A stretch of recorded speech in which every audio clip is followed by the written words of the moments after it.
The exact moment I knew my daughter and her husband viewed me as nothing more than an expiring line of credit and an unpaid butler wasn't when they stopped inviting me to sit at the dinner table with them.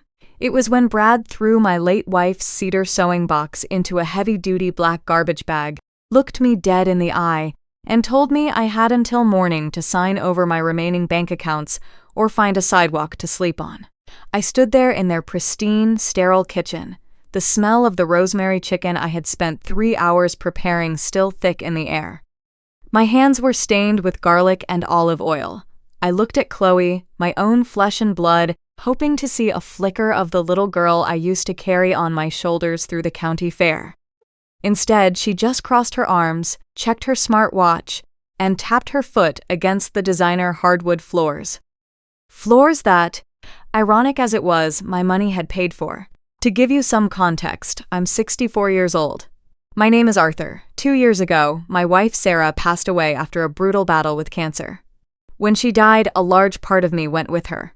I was hollowed out, moving through life like a ghost in a world that felt entirely too loud.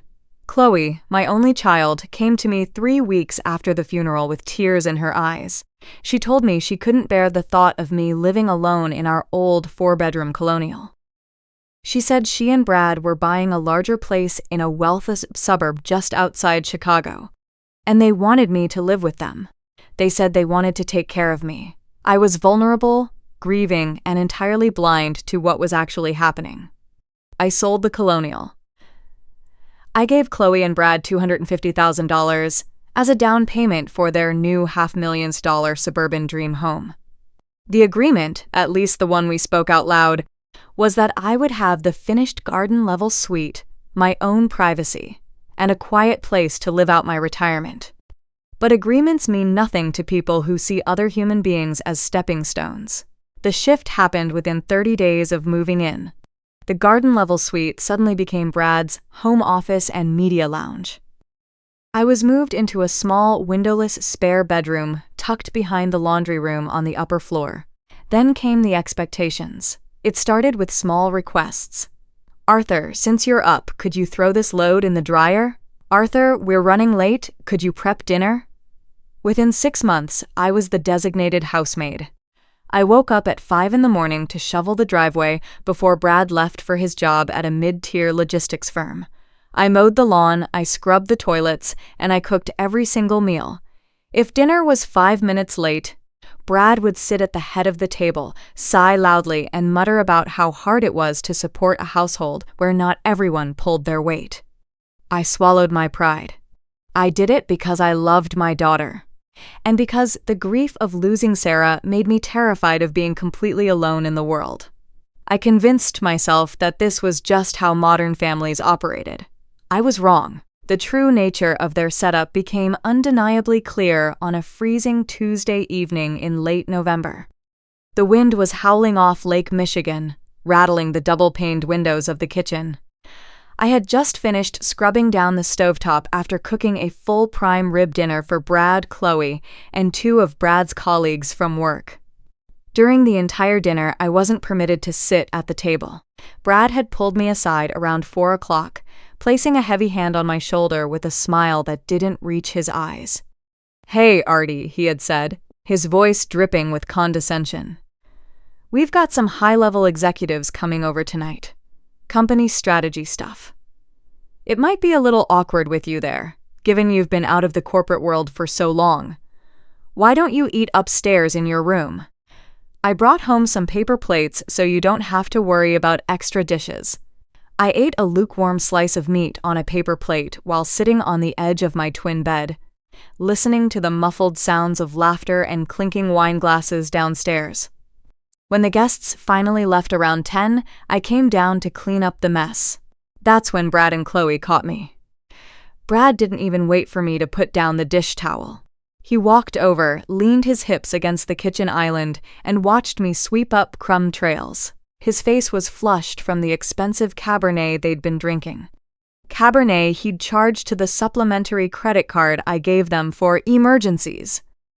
"Artie," Brad started, clearing his throat, "we need to talk about the future, specifically the financial future of this family." I kept sweeping, not looking up. What about it, Brad? The logistics company is restructuring. Chloe chimed in from the doorway.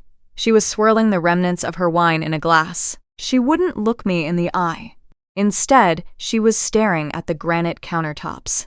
Brad needs to make a significant capital investment to secure a junior partnership. If he doesn't, they're going to pass him over. We could lose everything. I paused, leaning on the broom handle. My back ached from standing all day. I'm sorry to hear that, Chloe, but I don't see what that has to do with me. I already gave you $250,000 last year. That was a massive chunk of my accessible cash. Brad let out a short, mocking laugh. He stood up straight, crossing his arms over his chest. His posture turned aggressive, his chest puffed out under his designer button-down shirt. Come on, Artie. Don't play dumb with us. We know about the remaining liquidation from your old company. We know you're sitting on a nest egg. We're family. We took you in when you were a broken-down, depressed mess after your wife died. We provided a roof over your head. It's time to pay your fair share. My fair share? I asked, my voice dangerously quiet. I looked at the sink full of their dirty dishes, then down at my own worn-out slippers. I do all the cooking. I clean this entire house. I maintain the yard. I paid for half of this house up front. I pay you $1,200 a month in room and board, which you told me was for utilities. Where is that money going, Brad? Brad's face darkened from pink to a deep, angry crimson. The skin around his jaw tightened, his teeth grinding together so hard I could hear it over the hum of the refrigerator. He stepped into my personal space, towering over me by a good 4 inches. That money doesn't even scratch the surface of what it costs to tolerate you living here, old man. You're a downer. You ruin the vibe of this house. Chloe is stressed out, constantly just looking at you, moping around. Brad, stop, Chloe said, though her voice lacked any real conviction. It was the half-hearted protest of someone who had already agreed to the script. She looked at me, her expression hardening into something cold and unrecognizable. Dad, just listen to him. Brad needs $300,000. We know you have it in your private retirement account. If you just sign over the management rights of that account to Brad, he can use the leverage to get the partnership. We'll pay you back. Eventually, and if I say no? I asked. Brad smiled, a cruel, triumphant smirk that told me he had been waiting for this exact moment. He walked past me, went down the short hallway toward my tiny bedroom, and returned 30 seconds later holding my late wife Sarah's vintage wooden sewing box. It was a beautiful piece of handmade cherry wood, the only thing I had kept on my nightstand to remind me of her. Before I could even speak, Brad opened the lid, dumped the spools of colorful thread, the silver thimbles, and the vintage fabric patches onto the kitchen floor, and threw the empty wooden box into a heavy black trash bag he'd pulled from under the sink. If you say no, Brad said, his voice dropping to a harsh whisper, you can take your trash and get the hell out of my house. Tonight. The ground is freezing outside, Artie. I wonder how long those old bones of yours will last at the local shelter. You've got until 8 o'clock tomorrow morning to make up your mind. Either the money transfers to my name or you're on the street. I looked at Chloe. Chloe, are you really going to let him do this to your father? She didn't look at me. She turned her back, rinsed her wine glass in the sink, and walked out of the kitchen without saying a single word. The click of her high heels on the hardwood sounded like a gavel slamming down in a courtroom. I stood there alone in the kitchen for a long time, the silence stretching out like an open wound. My hands were shaking, not from fear, but from a profound, bone-deep realization. The people standing in the other room didn't view me as a father or a father-in-law. To them, I was just a resource to be mined until dry and then discarded. I knelt down on the cold kitchen floor. My knees popped loudly in the quiet house. One by one, I picked up Sarah's old spools of thread from the floor, placing them carefully into my coat pockets. I didn't cry. The tears had dried up months ago.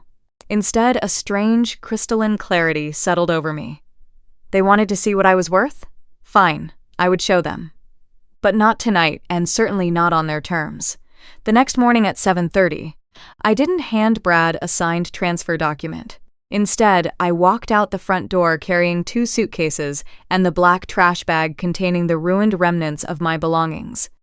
Brad stood by the window, a mug of coffee in his hand, watching me walk down the driveway with a smug smile of absolute certainty. He thought I'd be back by nightfall. He thought the bitter Illinois winter would break me within hours, forcing me to crawl back on my knees, begging for my old room by the laundry machine, ready to sign over my life savings. He had no idea who I actually was. To Brad and Chloe, I was just Arthur, a retired middle manager who had run a small, boring local manufacturing business. They knew I had made a decent living, but they assumed the $250,000 I gave them was the absolute bulk of my net worth. They assumed my quiet nature and my simple clothes were the markers of a man with nothing left. What they didn't know, what I had intentionally kept hidden from everyone after Sarah passed away, was that the small manufacturing business I had owned was actually a highly specialized aerospace component company. 3 years before Sarah got sick, I had sold that company to a major European defense conglomerate. The sale hadn't been for hundreds of thousands of dollars. It had been for $22 million, paid out in structured cash and liquid institutional bonds, managed through a private, blind family trust named after my mother. When Sarah got sick, I realized that all the money in the world couldn't buy a single extra heartbeat of time with the person you love. I became disillusioned with wealth. I moved away from high society, hid the money in deep, quiet trust funds, and lived an intentionally modest life. When Chloe invited me to live with them, I thought it was a gift from God. A chance to just be a father, a grandfather if they had kids, a regular guy who helped around the house. I wanted to see if my family loved me for my presence, not my portfolio. Now I had my answer. I took a taxi to a clean, quiet mid-tier hotel near downtown Chicago. The first night was rough. I lay on the crisp white sheets of the hotel bed, listening to the distant hum of traffic on the interstate. The emotional isolation was suffocating. I had spent 2 years being yelled at, demeaned, and treated like dirt by a 29-year-old logistics coordinator who wore rented suits to look important. The psychological toll of gaslighting is a strange thing. It makes you doubt your own value, even when you have the resources to buy the building you're standing in. On the second morning, I woke up at 4 a.m. out of sheer habit, expecting to hear Brad yelling about his breakfast. When the silence of the hotel room washed over me, I took a deep breath. My chest didn't feel as tight anymore. I stood up, walked over to the small desk in the corner, opened my laptop, and logged into my private trust management portal. It was time to get back to work. For the next 6 months, my life was a silent, intense grind. I didn't contact Chloe, and she didn't contact me. I rented a beautiful minimalist loft apartment in the West Loop. Not to show off, but because I needed light. I needed big windows to wash away the memory of that dark room behind the laundry machine. I hired a personal trainer to work through the chronic back pain caused by months of heavy yard work and scrubbing floors.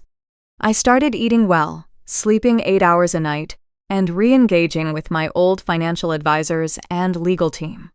I also began to quietly monitor Brad and Chloe's financial trajectory. It wasn't hard. Brad was the type of person who posted his entire life on social media, desperate for validation from strangers. While I was rebuilding my health and my peace of mind, Brad's life was entering a phase of arrogant decay. Through a mutual acquaintance, I learned that Brad hadn't gotten the junior partnership.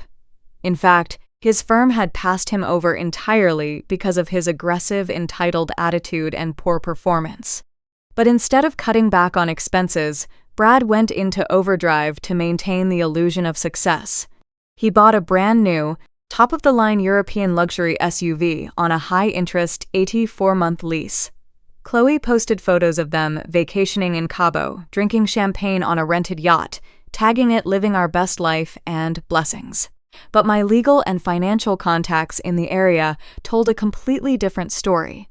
Brad had taken out a secondary high-interest mortgage on the house, the very house my down payment had secured. He was funding their luxury lifestyle entirely on credit card debt and predatory equity loans. He was drowning, but he was doing it while wearing a designer watch. They were so blinded by their own vanity that they couldn't see the waterfall at the end of the river. I watched it happen from afar, keeping track of every public record filing, every lien placed against their property by unpaid contractors. I didn't intervene. When a man is determined to jump off a cliff, trying to catch him mid-air will only pull you down with him. You have to let him hit the ground. By month 8, the pacing of their downfall accelerated dramatically. Brad's logistics firm went through a massive corporate layoff. Because of his mounting debts and erratic behavior at work, Brad was among the first to be let go. The high-interest loans started compounding. The credit card companies froze their accounts. The elegant suburban lifestyle they had built on the back of my humiliation was crumbling like a sandcastle in the tide. And then, right on cue, they found out where I was. It was a rainy Thursday afternoon in early October. I was sitting in my personal office space on the 42nd floor of a premier high-rise building overlooking the Chicago River. The office belonged to my private wealth management firm, a space I had established to oversee my philanthropic projects and real estate investments. It was a masterpiece of modern architecture.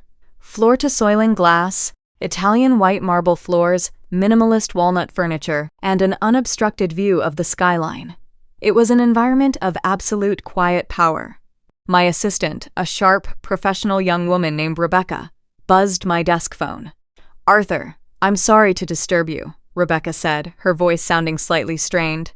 "There's a young couple down in the lobby, a man named Brad and a woman named Chloe. They don't have an appointment, but the woman claims she's your daughter. She's being very insistent, and the gentleman is making a bit of a scene with building security."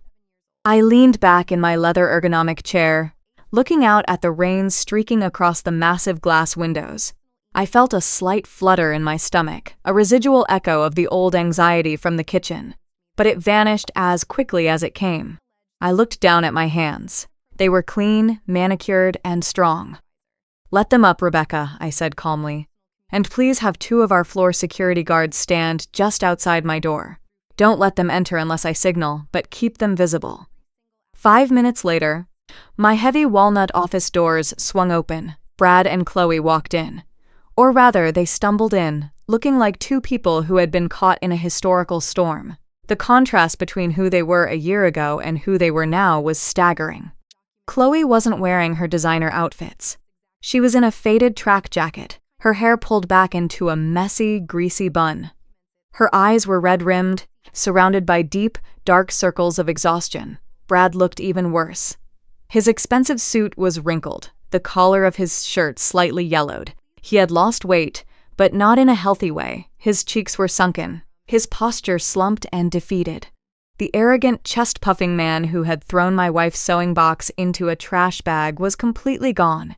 In his place stood a broken, desperate boy. They stopped dead in their tracks as they took in the room. They looked at the white marble floors, the multi-million-dollar modern artwork hanging on the walls, and then at me, sitting behind a custom-carved desk that cost more than their luxury SUV lease. "Dad?" Chloe whispered, her voice cracking. She took a step forward, her hands shaking. What is this place?" The security guard downstairs said, "This entire floor belongs to you." I didn't stand up. I didn't smile. I just kept my hands flat on the desk, looking at them with a cool, detached curiosity. "Hello, Chloe." "Hello, Brad. It's been a while." Brad cleared his throat, attempting to summon a shred of his old authority, but his voice came out weak and trembling. He took a step forward, adjusting his wrinkled jacket. "Arthur, look, we've been trying to find you for months. We went to that cheap hotel you stayed at, but they said you checked out after 2 nights. We had no idea. What the hell is going on here? Are you working for someone? Who owns this company?" "I do," I said simply. The silence that followed that statement was heavy enough to crush a man. Brad's eyes darted around the room, frantically trying to compute the reality before him. He looked at the branded corporate logo on the glass wall behind me. The Sarah Group. You own this," Brad stammered, his knuckles turning white as he gripped the back of a guest chair to steady himself. "But that's impossible. You were living in our spare room. You were cooking dinner. You told us you only had your retirement account. No, Brad, I replied, my voice smooth and level, devoid of any anger. You assumed I only had that account. You assumed that because I lived simply and didn't talk about money, I didn't have any. You and Chloe were so consumed by your own greed and vanity that you never bothered to ask about my life before Sarah died. You just saw an old man you could exploit. Chloe suddenly burst into tears. It wasn't a gentle, polite sob. It was a loud, desperate wail. She rushed over to the desk, throwing her hands down on the polished wood. Dad, please? You have to help us. They're taking the house. The bank served us with foreclosure papers 3 days ago. Brad lost his job, and we owe over $80,000 to credit card companies. They're going to repossess the car tomorrow. We have nowhere to go. She looked at me, her eyes begging, trying to use the exact same emotional manipulation she had used for years. You're my father, Dad. You can't let your own daughter become homeless. Look at this place. You're rich. You could pay off our entire debt with a click of your fingers. Please, Dad, for the sake of Mom's memory, you have to save us. Hearing her bring up Sarah's memory sent a cold spark through my veins. I leaned forward, resting my elbows on the desk, locking my eyes onto hers. For the sake of your mother's memory? I asked softly. Chloe nodded quickly, a hopeful gleam appearing in her eyes. She thought she had found the crack in my armor. She thought the old, soft Arthur was coming back. Chloe, I continued, my voice dropping to a whisper that filled the entire room. Where was your mother's memory when you watched your husband dump her handmade sewing box into a garbage bag? Where was your mother's memory when you let him tell me to go sleep in a homeless shelter because I wouldn't hand over my life savings to fund his leased sports car? Where was your love for family when you made me eat my dinner off a paper plate in a windowless room while you entertained your friends downstairs? Chloe flinched as if she'd been struck. She stepped back, her mouth hanging open. No words coming out, Brad stepped in, his desperation turning into a flash of his old, ugly entitlement. He slammed his fist down on the back of the guest chair. Look, Arthur. Yeah, okay. Things got out of hand that night. I was stressed. We made some mistakes, fine, but you're a multi-millionaire. You sat there playing the victim, scrubbing our floors and playing the poor old grandpa while you were sitting on a fortune. You lied to us. You practically tricked us into treating you that way by hiding your wealth. I couldn't help but let out a short, dry chuckle. It was the most absurd, pathetic attempt at gaslighting I had ever heard in my life. Read that sentence back to yourself very slowly, Brad, I said, looking at him with genuine pity. You're saying you only treat people with basic human decency if you know they're wealthy? You're blaming me for your choice to treat your wife's grieving father like an indentured servant. Because you thought I was poor? Brad opened his mouth to argue, but the sheer undeniable logic of his own stupidity caught up to him. His jaw slackened, his face going completely pale. He looked down at the marble floor, his shoulders sinking as the absolute reality of his situation finally broke through his thick skull. They had no power here. They had no leverage. They were entirely, utterly at my mercy. For a long time, nobody spoke. The only sound in the office was the steady, rhythmic patter of the rain against the glass 42 stories above the city. I looked at the two of them. A year ago, this exact scenario would have filled me with a deep, burning anger. I would have wanted to scream, to shout, to make them feel the pain they had inflicted on me. But sitting here now, looking at them, I felt absolutely nothing but a cold, clean indifference. And that, I realized, was the ultimate form of justice. Anger means you still care. Indifference means they no longer exist in your world. I opened my desk drawer and pulled out a thick manila folder. I placed it gently on the center of the desk. Chloe, Brad, I want you to look at this, I said. Brad stepped forward hesitantly, his hands shaking as he picked up the folder. He opened it and began flipping through the pages. As his eyes scanned the documents, his face went from pale to completely translucent. What is this? Brad whispered. That, I explained, is the deed and the outstanding debt portfolio for your suburban home. 6 weeks ago, when I saw the public notice of your default, I didn't let the bank foreclose on you. I had my trust fund buy the primary mortgage directly from the bank.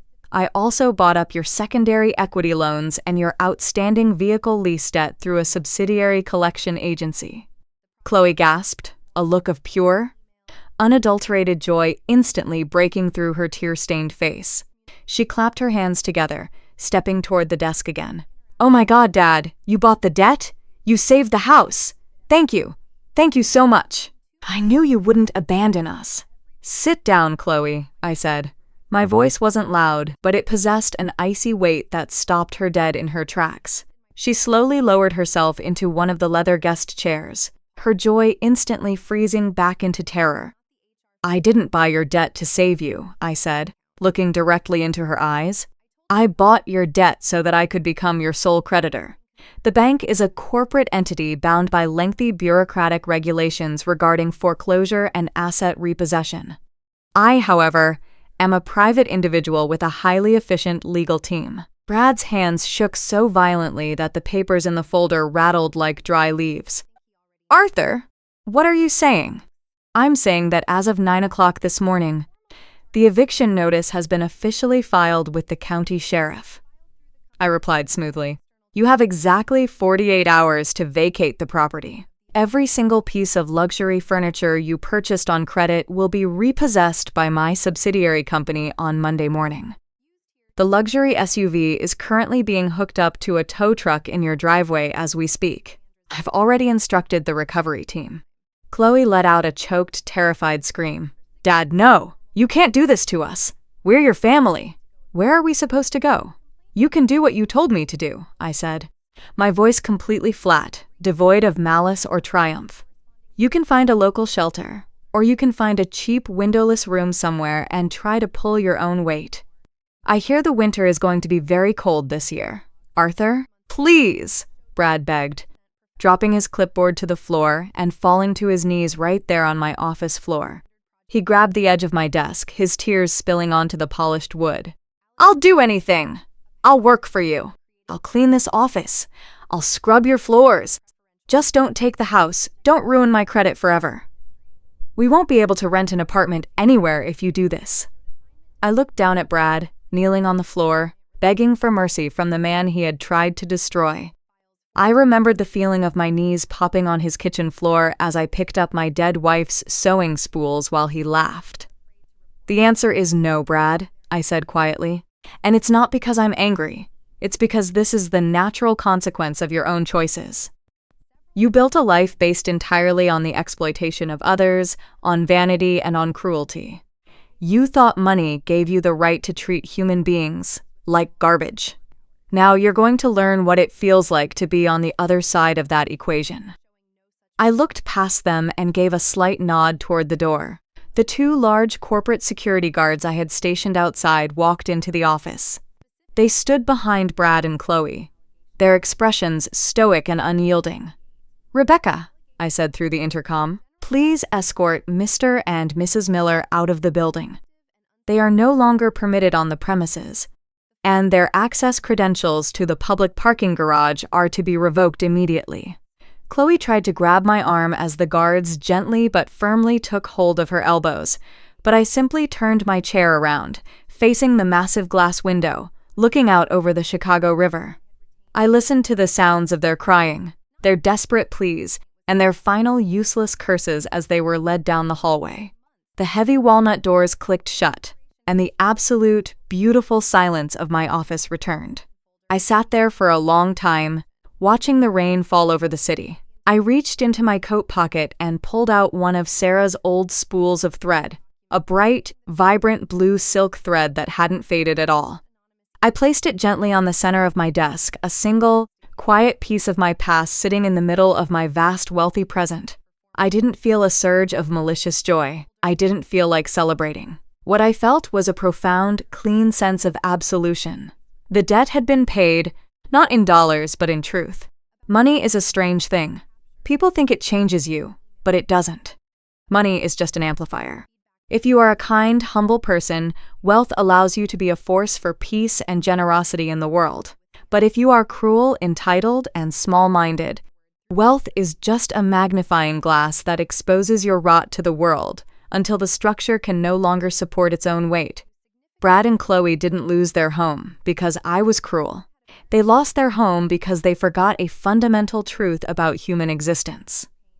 The way you treat people when you think they have nothing is the exact measure of who you are as a human being. And eventually, the universe always brings the bill around for payment. I know there are people who will listen to this and think I was too cold. They'll say that she was my daughter, that family should always forgive, no matter how toxic or cruel the betrayal. They'll say that cutting off your own flesh and blood and enforcing an eviction notice is an act of unnecessary vengeance. But I ask you this: when does a parent's obligation to endure abuse end? Does sharing a genetic code give someone a lifetime license to treat you like a servant, to humiliate you, and to discard you the moment they think your pockets are empty? Or is the truest act of love sometimes letting them hit the absolute rock bottom of their own making, so they can finally see the reflection of the monsters they've become? I look forward to reading your thoughts in the comments below. Let me know if you think I went too far, or if I gave them exactly what they earned.